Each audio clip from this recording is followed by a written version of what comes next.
នៅពេលដែលយើងធ្លាក់ខ្លួនលំបាកមិនមានលុយសូម្បីតែមួយរៀលនៅក្នុងខ្លួនក៏គ្មានអ្នកណាដឹងហើយក៏គ្មានអ្នកណាខ្វល់ពីយើងដែរសូម្បីតែមនុស្សដែលយើងគិតថាយើងស្រឡាញ់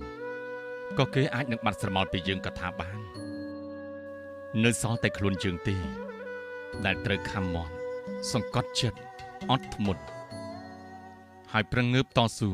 ជាមួយនឹងការពិតត្រូវស្ពាយទាំងក្តីសង្ឃឹមនិងទឹកភ្នែកទុកម្នាក់ឯងព្រោះបើយើងទន់ជ្រាយ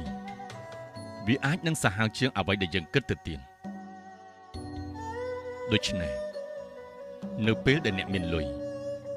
កុំចាយវាខ្ជះខ្ជាយត្រូវចេះស្គាល់ពាក្យថាសន្សំនិងដាក់គោលដៅជីវិតព្រោះគ្មានអ្នកណាជួយយើងបានល្អក្រៅពីខ្លួនយើងនោះទេត្រូវចាំទុកជានិច្ចថាជីវិតវាមិនថិតថេរនោះទេ